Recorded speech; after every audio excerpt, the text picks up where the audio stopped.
¿Ha tenido la posibilidad de viajar a las islas después? Sí, No, nunca. no tengo necesidad, no hay nada que cerrar. No me convence esto de ir y dejar el pasaporte y que me sellen. Si es argentino, iría, pero sin pasaporte. Yo no tengo nada que cerrar, y mucho menos con los isleños, con los kelper. No tengo ninguna deuda pendiente. Mis temas los he tratado de resolver en el continente, en la posguerra, militando, trabajando, y si hay algo pendiente, por ejemplo, como esto, tratar de agarrar y que la gente conozca, sacar este libro, darlo a conocer, difundirlo, que se conozcan.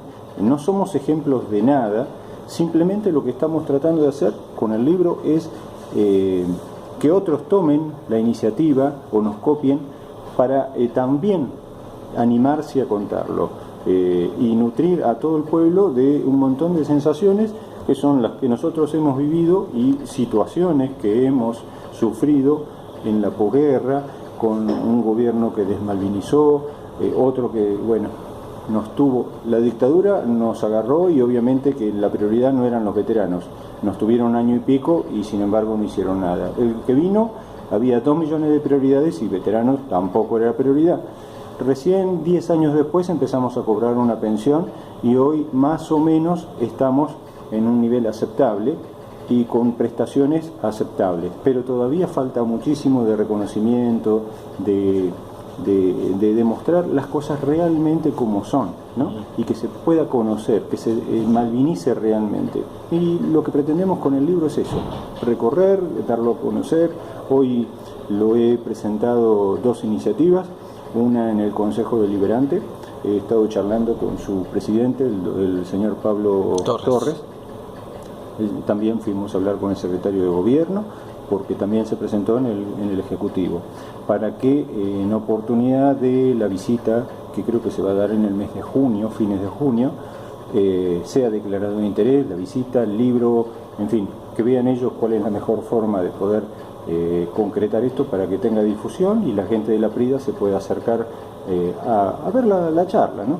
Y le ofrecimos también no solamente hablar del libro, sino en concordancia con la visita por el libro, aprovechar la visita y recorrer algún colegio, sobre todo en los últimos años, turno mañana, turno tarde, para darle también una charla a los chicos y contarles un poco de lo que pasa, ¿no? Creo que acá son poquitos los veteranos, no sé si son 2 o 3, entonces, bueno, que tengan por lo menos conocimiento de otros que venimos de otros lugares y que hemos militado y que hemos logrado alguna pensión, hemos trabajado muchísimo, ¿no es cierto?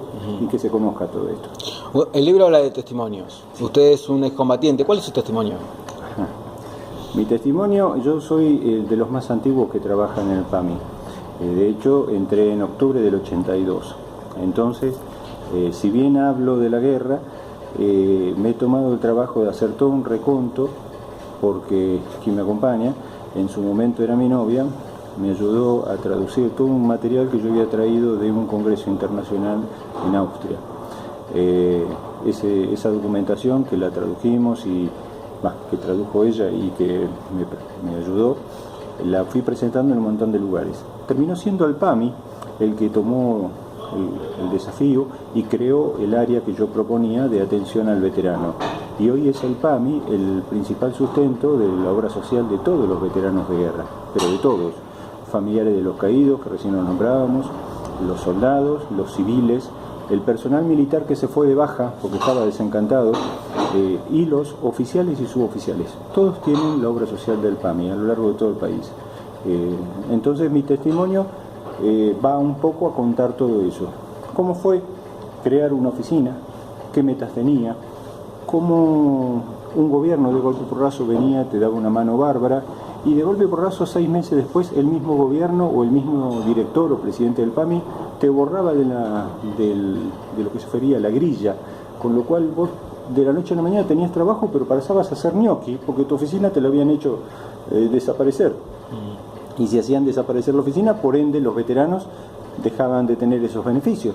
Entonces, ¿cómo fue la lucha perdurando, hasta que la cosa se fue agrandando y fueron sumándose otros a la lucha y hoy tenemos lo que tenemos, ¿no? Ese es un poco el testimonio mío. ¿Qué le brinda el PAMI a los veteranos que trajeron secuelas un poco más grandes, más que las psicológicas, físicas? A ver, el PAMI tiene hoy día un programa, se llama Programa Nacional de Atención al Veterano de Guerra. A través de ese programa se canaliza todo lo que es la contención médico-social de los veteranos de guerra. Para ello hay áreas específicas que atienden este tema, hay una sugerencia dentro de la organización que es específica de veteranos. Entonces todo lo que tenga que ver con ello está canalizado a través de las distintas UGLs o agencias que correspondan. Pero de todo tipo. Pero no nos olvidemos que el PAMI toma este desafío casi 10 años después. Los que primero tuvieron que hacerse cargo y lo hicieron a medias, muy a medias, fueron las obras sociales de las Fuerzas Armadas, del Ejército, la Marina y la Fuerza Aérea. El Ejército sobre todo, que fue la cantidad que más llevó gente allá.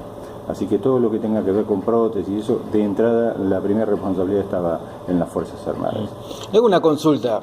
Salgamos un poquito de lo que fue la guerra de Malvinas, pero entremos en lo que fue la dictadura, porque convengamos que la guerra de Malvinas se llevó a cabo dentro de la dictadura, ¿no? Con todo esto que surgió la semana pasada, con la aprobación de la Suprema Corte, si quiere ahondar en este detalle y responderme, no hay ningún problema, pero el tema de, como yo lo veo, soy muy joven, ¿no? Tengo 36 años, pero bueno, no la viví a la guerra, sí la escuché, con todo este tema de los delitos de lesa humanidad y demás, digamos, los soldados también fueron parte de eso, de lesa humanidad, por las condiciones en las cuales se los mandaron a Malvinas. ¿Cómo ve este fallo de la Corte del 2x1?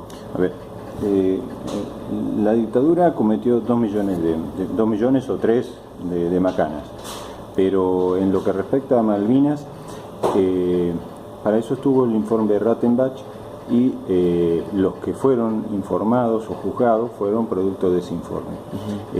Como delito de lesa humanidad, el tema Malvinas no entró básicamente lo que tiene que ver todo con el tema de desaparición de personas, apropiación ilegítima de los bebés y todo eso totalmente. Que conocemos. Entonces fue el informe que generó determinados juzgamientos y en algunos casos que se los degradaran a determinados militares. Con el paso del tiempo, al margen de lo que pasó con las juntas militares y demás, los veteranos de guerra, en la medida que fueron creciendo y fueron tomando coraje, fueron denunciando puntualmente hechos puntuales de la guerra que merecían la reprobación de todos los que habíamos estado. Por ejemplo, estaqueamientos y vejaciones humanas que se dieron en la guerra. Puntualmente se denunciaron en los juzgados, fueron investigados y algunos fueron sancionados.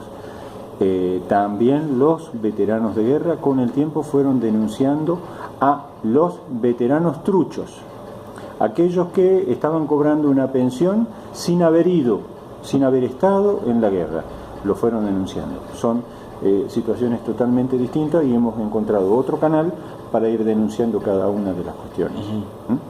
Perfecto. ¿Qué pasa con la familia de los excombatientes? Los que perdieron la vida. El gobierno les reconoció, hubo una indemnización, hay un proyecto de indemnización, también están siendo acompañados psicológicamente o fueron acompañados psicológicamente. Todos los veteranos de guerra, familiares, como te decía, que están en el PAMI, todos tienen apoyatura psicológica a través de los profesionales de cada una de las zonas. Eso por un lado.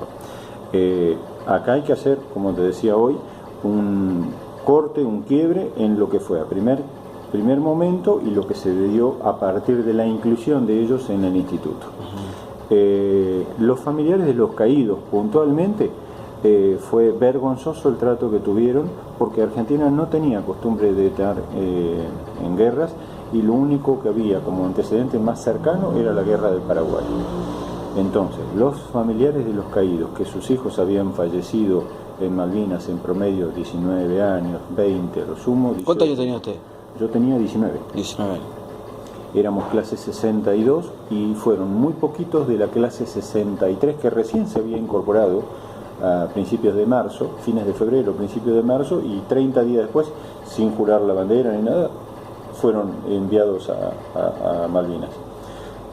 Esa gente, para poder cobrar la pensión, tenían que tener al momento del fallecimiento ser septuagenarios o padres separados sin culpa. Y acá es otro apéndice.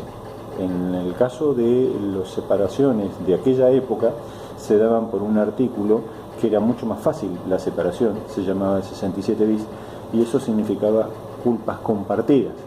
Con lo cual, no podían acceder a la pensión ni el papá ni la mamá, porque habían dicho que se separaban de mutuo acuerdo porque los dos tenían la culpa, digamos, para llegar.